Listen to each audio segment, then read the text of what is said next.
नमस्कार दोस्तों, स्वागत है आप सभी का स्टडी आईक्यू में। आज हम लोग एक बहुत ही दिलचस्प और बहुत ही जरूरी विषय पर चर्चा करने वाले हैं। हम लोग बात करने वाले हैं reservations at the local level to transform the labour force. हम लोग देख सकते हैं कि पिछले कुछ सालों से इस चीज के ऊपर काफी ज्यादा ट्रैक्शन आ चुका है।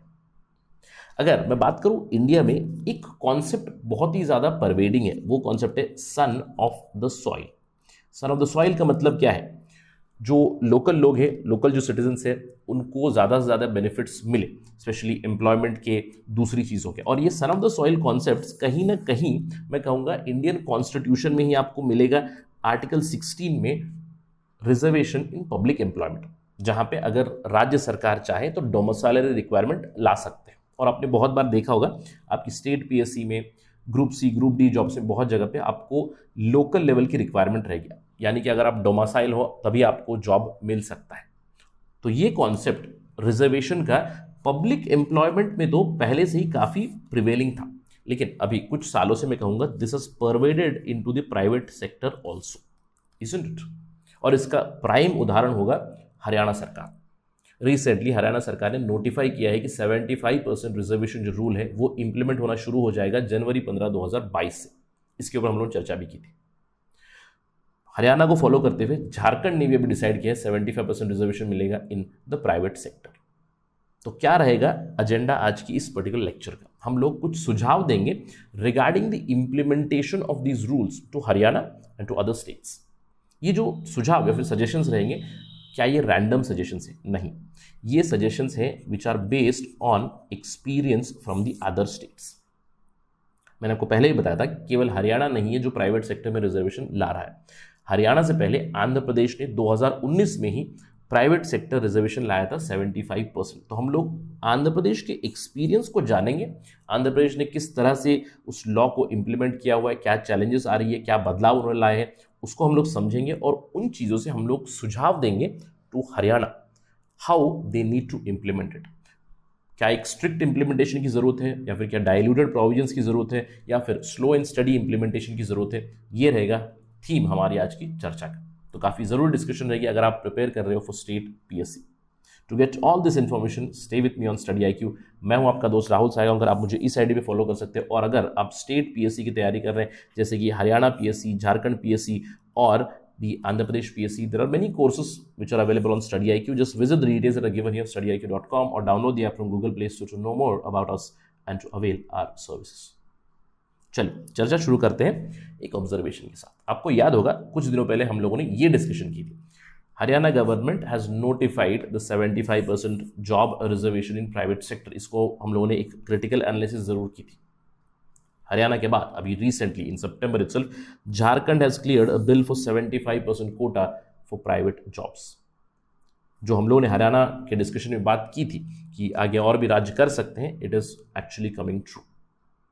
लेकिन अगर हम लोग बात करें दूसरे राज्यों के, हरियाणा झारखंड से भी पहले आंध्र प्रदेश ने एक बिल पास किया था। आपको याद होगा 2019 में Andhra passes a bill where 75% job reservation for the locals was provided. तो आज हम लोग बात करेंगे जो 2019 में एक्ट आया था आंध्र प्रदेश का, जहां पे 75% रिजर्वेशन दिया था, क्या वो एक्चुअली काम कर रहा है? आंध्र प्रदेश इसको किस तरह से इंप्लीमेंट कर रहा है? इस चीज से हम लोग कुछ सीखेंगे, learning from Andhra Pradesh and suggestions for Haryana specifically. ये रहेगा हमारी डिस्कशन का मुद्दा। चलिए सबसे पहले आंध्र प्रदेश के इस पर्टिकुलर एक्ट पे चलते हैं, जहां पे समझते हैं कि क्या प्रावधान थे, और इसको कंपेयर करेंगे हम लोग in terms of salary cap with Haryana, with Jharkhand, and will learn from Andhra experience. ये है आंध्रा का एक्ट 2019 का जो पास हुआ था। आप देख सकते हो, an act to provide 75% employment for local candidates. इस एक्ट का नाम था Andhra Pradesh employment of local candidates in industries factories 2019। The act extended to the entire state of Andhra Pradesh. Remember, it applied to private sector, it applied to all the PPP projects, it applied even to the public sector also. क्या प्रावधान थे आप यहाँ पे देख सकते हो, any industry, factory, joint venture or a project even taken up in PPP mode, वहाँ पे 75%, not less than 75% रिजर्वेशन देनी पड़ेगी to local people. कुछ एक्सेप्शन जरूर प्रोवाइड किए गए थे, जैसे कि अगर क्वालिफाइड और सूटेबल लोकल कैंडिडेट नहीं मिले तो आप गवर्नमेंट को बता सकते हो और अगले 3 सालों तक आप ट्रेनिंग प्रोग्राम कर सकते हो for local candidates so that they can get job. इसके अलावा जो भी नोडल एजेंसीज होंगी, जो भी ऑफिस होंगी, वो कंटिन्यूसली इंस्पेक्ट करते रहेंगे। क्वार्टरली एम्प्लॉयर ओनर जो भी है वो रिपोर्ट्स भेजते रहेंगे तो नोडल एजेंसी वेरिफिकेशन होगी रिपोर्ट की। ये सारी चीज़ें आ चुकी हैं। लेकिन आपने यहाँ पे एक चीज़ ज़रूर देखी होगी कि यहाँ पे कोई सैलरी कैप नहीं अनाउंस किया गया, लेकिन हरियाणा और झारखंड में सैलरी कैप भी अनाउंस किया हुआ है। आप इस पूरे एक्ट में एक चीज़ ज़रूर ऑब्जर्व कर सकते हो कि आंध्र प्रदेश के इस एक्ट में कोई सैलरी कैप नहीं अनाउंस की गई है। लेकिन हरियाणा में हम लोगों ने बात की थी, शुरुआती दौर पे सैलरी कैप अनाउंस की गई थी 50,000, उसको कम किया गया टू 30,000। झारखंड में भी 40,000 कैप, यानी कि 40,000 से भी नीचे जो भी जॉब्स है जिसकी सैलरी 40,000 से नीचे है, वहाँ पे 75% रिजर्वेशन मिलनी चाहिए। आंध्रा में कोई सैलरी कैप नहीं। अब सवाल ये उठता है कि आंध्र प्रदेश ने 2019 में ये एक्ट लाया, क्या इस एक्ट ने काम किया है? Has it worked really well? क्योंकि पिछले 1.5 से 2 सालों में हम लोगों ने देखा है कि this has been already implemented. किस तरह से इसने काम किया है?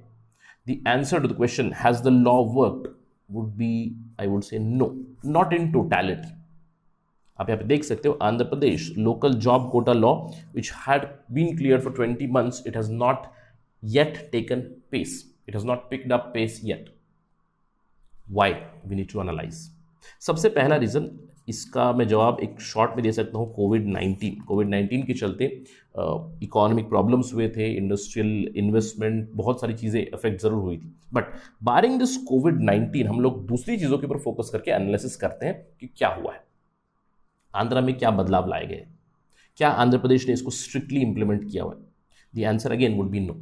जैसे कि मैंने आपको बताया, आंध्र प्रदेश में सबसे पहली चीज़, कोई सैलरी कैप नहीं है, there is no salary cap.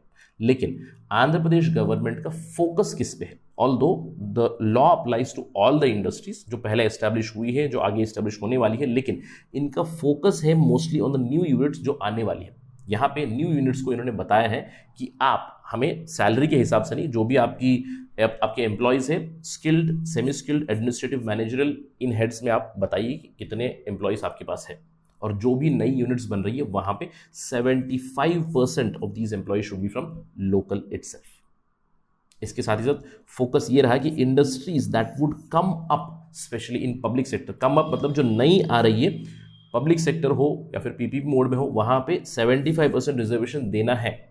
और उन लोगों को प्रेफरेंस दी जाएगी जो लोग अपनी जमीन इस पर्टिकुलर प्रोजेक्ट के लिए दे रहे हैं, उनको प्रेफरेंस दी जाएगी फॉर एम्प्लॉयमेंट। तो basically what is the conclusion? सबसे पहली चीज, आंध्र प्रदेश इस लॉ को कंप्लीटली इंप्लीमेंट नहीं कर रहा है, स्ट्रिक्टली इंप्लीमेंट नहीं कर रहा है। प्रायोरिटी राज्य की क्या है? जो भी नई इंडस्ट्रीज आ रही है, उन नई इंडस्ट्रीज में लोकल कैंडिडेट को धीरे धीरे से अब्सॉर्ब करे, that too in phases, that is the focus area. अब आपके दिमाग में सवाल जरूर आएगा, सर इन्होंने लॉ तो ला लिया लेकिन इसको स्ट्रिक्टली इंप्लीमेंट क्यों नहीं कर रहे हैं? इसी कुछ रीजन है। पहला रीजन है कि अगर स्ट्रिक्टली इंप्लीमेंट करेंगे, कंप्लीटली 75% रिजर्वेशन चाहिए करके इंप्लीमेंट कर दिया, तो जो बाकी लोग हैं ऑलरेडी एम्प्लॉयमेंट में, उनकी नौकरी खतरे में आ जाएगी। तो इसीलिए धीरे धीरे से नई कंपनीज में, नई इंडस्ट्रीज में लोकल लोगों को ऑब्जॉर्व करने की कोशिश की जा रही है। इसके अलावा जैसे कि मैंने बताया ऑलरेडी, इसको स्ट्रिक्टली इंप्लीमेंट इसलिए नहीं किया गया क्योंकि इंडस्ट्रियल सेंटिमेंट ही कुछ डाउन था। कोविड-19 के चलते एक ग्लूमी इंडस्ट्रियल सिनारियो है, इन्वेस्टमेंट्स डाउन है, इकोनॉमिक ग्रोथ हम लोगों ने देखी कि इट वाज हैम्पर्ड। तो इन सब चीज़ों की वजह से स्ट्रिक्ट इंप्लीमेंटेशन नहीं चली। इन दोनों रीजंस के अलावा सबसे बड़ा रीजन मैं कहूँगा जो अप्लाई करता है हरियाणा को भी, एक सवाल कि is there enough local talent to implement these rules. यानी कि 75% आपने रिजर्वेशन दे दिया प्राइवेट सेक्टर में, लेकिन क्या 75% जॉब्स के लिए वो पर्याप्त टैलेंट आपके राज्य में है या नहीं? अगर आप आंध्र प्रदेश इंडस्ट्री एक्सपर्ट से पूछें, वो भी इस चीज़ पे सवाल उठाते हैं कि probably 75% local requirement can not be fulfilled with the people because we do not have that many skilled people. तो इसके लिए एक एक्सेप्शन जरूर दिया गया था। एक्सेप्शन क्या था? A company can be exempted from these rules, यानी कि 75% रिजर्वेशन के रूल से आप एग्जेम्प्ट हो सकते हो अगर आप सरकार को ये कहे कि आपके पास स्पेशलाइज्ड मैन पावर नहीं मिल रहा है, स्पेशली लोकली आपको वो लोग नहीं मिल रहे हैं। और तब जाके सरकार क्या करेगी? उस एम्प्लॉयर से मैं कहूँगा एक अंडरटेकिंग लेगी कि अगले 3 सालों तक आप ट्रेनिंग करोगे, लोकल लोगों की स्किल्स होन करोगे, that too in collaboration with government agencies, ताकि उनको बाद में जॉब मिले। तो इन सारी चीज़ों से हमें पता क्या चला आंध्र प्रदेश ने लॉ तो लाया है। सबसे पहली चीज़, वो लॉ ऑलरेडी कोर्ट में चैलेंज्ड है। जब भी सुप्रीम कोर्ट का वर्डिक्ट आएगा तो हम उसके ऊपर बात करेंगे, लेकिन जो लॉ ऑलरेडी इंप्लीमेंट हो भी रहा है वो भी मैं कहूँगा एक डाइल्यूटेड वर्जन में इंप्लीमेंट हो रहा है और फेज वाइज चल रहा है। फोकस यहाँ पे उनका न्यू इंडस्ट्रीज के ऊपर है मेनली। इसके अलावा फोकस है कि जो इंडस्ट्रीज एग्जेम्पशन मांगेगी उन इंडस्ट्रीज को ये कहा जाएगा कि अगले 3 सालों तक आप लोकल लोगों को ट्रेन कीजिएगा, उसके बाद आप उन्हें अब्जॉर्ब कीजिएगा इन एम्प्लॉयमेंट। साथ ही साथ स्ट्रिक्टली इंप्लीमेंट नहीं किया गया है। अगर इंप्लीमेंट करेंगे तो बाकी जो नॉन स्टेट वाले लोग हैं जो ऑलरेडी वहाँ पे काम कर रहे हैं तो उनकी नौकरी पे खतरा आएगा, इसलिए भी इंप्लीमेंट नहीं कर रहे। तो इस पूरे एक्सपीरियंस से हम लोग क्या सीख सकते हैं और क्या सजेशंस दे सकते हैं, स्पेशली फॉर हरियाणा। यहाँ पे हरियाणा के लिए कुछ सजेशन निकलते हैं, क्योंकि हरियाणा में अभी जनवरी 15, 2022 से ये रूल्स इंप्लीमेंट हो जाएंगे। हरियाणा एक ऑलरेडी वेल एस्टैब्लिश्ड स्टेट है, स्पेशली मैं कहूँगा कमर्शियल, IT, ऑटोमोबाइल इंडस्ट्री वहाँ पे काफ़ी स्तर पे डेवलप्ड है। तो अगर इसको स्ट्रिक्टली इंप्लीमेंट करेंगे तो ये एक नेगेटिव इम्पैक्ट जरूर डालेगा on the potential investments on even on the existing investor. जो लोग एक्सपैंड करना चाहते थे उसके ऊपर भी एक नेगेटिव इम्पैक्ट जरूर पड़ेगा। तो एक सजेशन हो सकता है for Haryana to go for implementation of this law in phases, यानी कि एक ही साथ 75% रिजर्वेशन इंप्लीमेंट ना करें। हरियाणा कैन वर्क फॉर से at the beginning 25% reservation threshold रखे पहले साल के लिए, फिर उसके बाद अगले 3 से 5 सालों में जिस तरह से आंध्र प्रदेश ने किया है कि प्राइवेट सेक्टर के साथ मिलकर वो लोग 3 सालों के लिए ट्रेन कर रहे हैं लोकल लोगों को, उसके बाद उन्हें ऑब्जॉर्व किया जाएगा। तो हरियाणा सरकार can also do something like this. शुरुआती दौर पे थ्रेशोल्ड थोड़ा सा कम रखे, अगले 3 से 5 सालों तक वर्क करे इंडस्ट्री के साथ, ताकि हरियाणा की जो यूथ है जिन्हें नौकरी की ज़रूरत है, जिन्हें काम की ज़रूरत है, उन्हें इनकलकेट करे पहले तो इंडस्ट्री में, उनके स्किल्स को होन करे और इवेंचुअली उन्हें एब्जॉर्ब करे इन द एम्प्लॉयमेंट। इसके अलावा जो फाइन का जो प्रोविजन आया है हरियाणा के लॉ में, ये कहा गया था कि अगर आप इसे इंप्लीमेंट नहीं करोगे then there can be hefty fines which will be imposed on the firms. जो भी फर्म्स है जहाँ पे 10 से ज़्यादा एम्प्लॉयज़ हैं उन्हें भी इंप्लीमेंट करना पड़ेगा। तो एक सुझाव ये भी हो सकता है कि इंसेंटिव मॉडल के लिए जाए इंस्टेड ऑफ फाइन, यानी कि जो लोग लोकल लोगों को हायर कर रहे हैं, फॉर इंस्टेंस अगर कोई इंडस्ट्री 25% लोकल एम्प्लॉयमेंट दे तो उन्हें एक्स अमाउंट का इंसेंटिव मिलेगा, फिर सब्सिडी मिलेगी। अगर 50% लोकल लोगों को एम्प्लॉय कर रहे हैं तो उन्हें वाई अमाउंट ऑफ सब्सिडी या फिर इंसेंटिव मिलेगी। अगर 75% कर रहे हैं तो उन्हें और भी ज़्यादा सब्सिडी या इंसेंटिव मिलेगी। कुछ इस तरह के प्रावधान अट्रैक्टिव हो सकते हैं।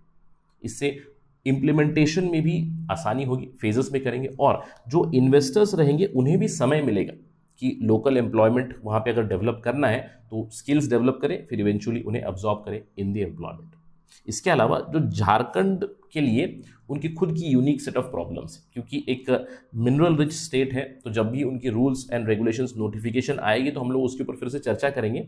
लेकिन इन जनरल वहाँ पे भी for Jharkhand also it is always better to implement such things in phases, पहले 25%, फिर 50% एंड देन प्रॉब्ली रीच 75%। और इन सब चीज़ों के साथ एक बहुत बड़ा प्रश्न चिन्ह रह जाता है जुडिशियल रिव्यू का। जैसे कि मैंने आपको बताया, आंध्र प्रदेश का लॉ ऑलरेडी इट्स सब जुडिस, द मैटर इज सब जुडिस। हरियाणा का लॉ भी प्रॉब्ली चैलेंज होगा, दैट विल आल्सो बी सब जुडिस। The same case with Jharkhand. जब भी वर्डिक्ट आएगा तो इन सारी स्टेट के लॉज के ऊपर एक बेयरिंग जरूर रहेगा, और जब भी ये डेवलपमेंट आएगी will discuss again on study IQ। लेकिन इस पूरी चर्चा का उद्देश्य क्या था, आपको एनसीईआरटी में काफ़ी मदद मिलेगी अगर हरियाणा बेस्ड क्वेश्चन आएगा कि do a critical analysis of the implementation of reservation in private sector, then you can suggest कि instead of going for a direct 75% implementation of reservation, rather go for phases in terms of say 25%, 50%, 75%, और एक target रखिएगा perspective planning, अगले 5 से 10 सालों में we can implement this fully. कुछ इस तरह की vision might help without pushing out और crowding out the potential investors. That is it in this part of lecture. Thank you for watching this. Jai Hind.